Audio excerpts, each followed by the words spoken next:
देव ऋषि नारद जी ने कहा, मैया, राजा परीक्षित ने कलयुग में ये उत्तम गुण देखा, इसलिए कलयुग को छोड़ दिया। भक्ति मैया शोक मगन थी। देव ऋषि नारद जी के दिव्य प्रवचनों को सुनकर भक्ति का शोक दूर हो गया। भक्ति मैया कहती है, जयति जगति माया यस्य काया धवस्ते वचन रचन में कम केवलम चकल्ये ध्रुपपदमपियातो यत्कृपातो द्रयोहम सकल कुशल पात्रम ब्रह्मपुत्र नतोस्मि। भक्ति जी कहती है, देव ऋषि नारद जी, आपकी ही कृपा से कयादु नंदन प्रहलाद 5 साल की आयु में आचार्य बन गए। आपने ही ध्रुव जी को मंत्र दिया और 5 साल की आयु में ध्रुव जी ने वे पद प्राप्त कर लिया जो दूसरे को मिलना दुर्लभ है। हे देव ऋषि नारद जी, मेरे बालकों पर भी तो कृपा कीजिए। देव ऋषि नारद जी ने भक्ति से कहा, मां, कृष्ण को छोड़कर चले थोड़ी गए। क्या कृष्ण ने कौरव की तुझ सभा में द्रौपदी की लाज नहीं रखी? क्या श्री कृष्ण अपने भक्त प्रहलाद के लिए खम्भ से निकलकर नहीं आए? क्या श्री कृष्ण ने अपने भक्त गजेंद्र की रक्षा के लिए हरि अवतार नहीं लिया? इसलिए मां, श्री कृष्ण का ध्यान करो, वे ही सबके दुख को दूर करने वाले हैं। देव ऋषि नारद जी कहते हैं, भक्ति को इस प्रकार कहने के बाद हमने वेद मंत्रों का उच्चारण किया और कहा, उठो ज्ञान, उठो वैराग्य। पर बूढ़े और कमजोर होने की वजह से नहीं उठते थे। उपनिषदों का पाठ किया, गीता के श्लोकों को बार बार उच्चारण किया। गीता के श्लोकों को सुनने से ज्ञान वैराग्य में चेतना आती थी, पर बूढ़े और कमजोर होने की वजह से पुनः बेहोश हो जाते थे। उस समय आकाशवाणी हुई, नारद बिना सत्कर्म के नहीं जागेंगे। सत्कर्म करने के लिए किसी साधु पुरुष की खोज करो। भगवान आकाशवाणी भी अधूरी हुई। आकाशवाणी ने हमसे ये नहीं कहा कि वे सत्कर्म कौन सा है। आकाशवाणी ने हमसे ये नहीं कहा कि वे साधु पुरुष कौन से हैं। भगवान, हम तो चिंता मग्न थे भक्ति को लेकर, पर आकाशवाणी ने तो हमें और भी चिंता मग्न कर दिया। उसके बाद हम जिस साधु के पास जाते, कहते भक्ति का शोक कैसे दूर हो, ज्ञान वैराग्य जो बूढ़े हो गए हैं कैसे जवान हो, उनकी बेहोशी कैसे खुले। पर किसी ने हमारे प्रश्नों का उत्तर नहीं दिया। कोई कान में उंगली डालकर बैठ गया, किसी ने कहा कि हमारा मौन वर्ते करने लगे। इसी चिंता में भगवान घूमते घूमते हम बद्रीनाथ आए और बद्रीनाथ में इसी चिंता में हम डूबे गए। चारों ऋषि हंसने लगे, नारद, इतनी सी बात के लिए तुम चिंता करते हो, इसका उपाय हमारे पास है। देव ऋषि नारद जी ने कहा, भगवान जल्दी बताइए। कुमारगणों ने कहा, इसका उपाय है श्रीमद् भागवत की कथा। देव ऋषि नारद जी कहते हैं, भगवान, श्रीमद् भागवत कथा तो हमने भी अपने पिता से श्रवण की है।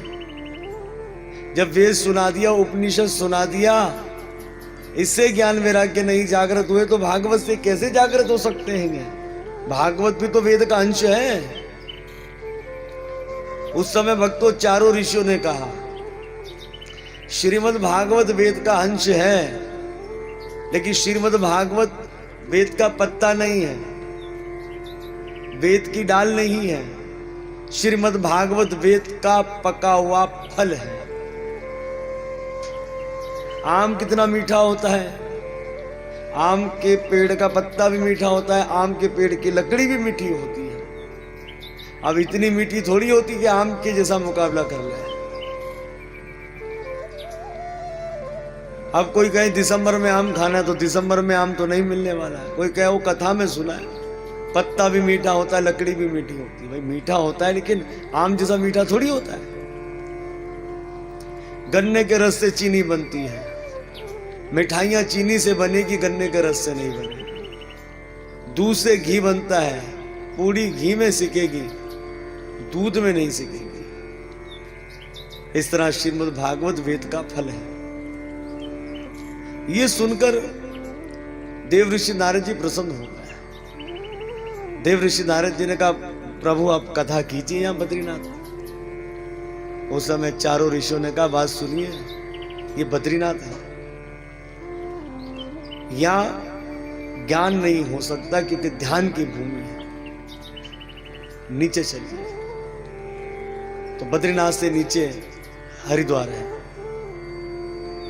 देव ऋषि नारद जी चारों ऋषियों को लेकर हरिद्वार आ गए।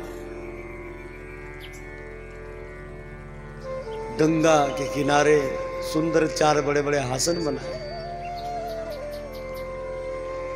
सब ऋषियों को वहां निवेदन दे दिया गया। जो गृहस्थी ऋषि थे वे अपनी पत्नी बच्चों के संग हैं। जो ब्रह्मचारी ऋषि थे वे अपने शिष्यों को लेकर आए। और जो आमतौर पर वहां गृहस्थी लोग थे वे भी अपने परिवार सहित उस ज्ञान यज्ञ में आए। गुलाल उड़ाया गया, शंख बजाए गए, नगाड़े बजाए गए और जयघोष हो रही है, गंगा मैया की जय, हरिद्वार धाम की जय, श्रीमद् भागवत ज्ञान यज्ञ की जय। और जो नहीं आए उन्हें भृगु ऋषि बनाकर लेकर आ गए। चारों ऋषि आसन पर बैठ गए और सबने श्रोताओं को कहा, सुनने वालों को, कि हम आपको श्रीमद् भागवत कथा कहेंगे, जिस कथा को श्री सुखदेव को स्वामी महाराज जी ने राजा परीक्षित से कहा था। इस कथा को सदैव सुनना चाहिए। सदा सेव्य श्रीमद् भागवती कथा यस्य श्रवण मात्रेण हरिचितम समाश्रते है। सुनने से भगवान चित्त में आकर बैठ जाते, इसलिए सदैव श्रीमद् भागवत कथा को सुनना चाहिए। थोड़ी ही देर में पीछे से सुंदर कीर्तन की आवाज आई। श्री कृष्ण गोविंद हरे मुरारी, हे नाथ नाथाय वासुदेव।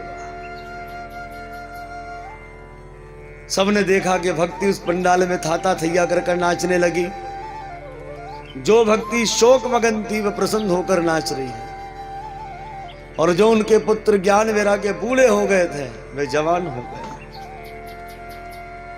भक्ति देवी ने चारों ऋषियों के चरणों में नमस्कार किया।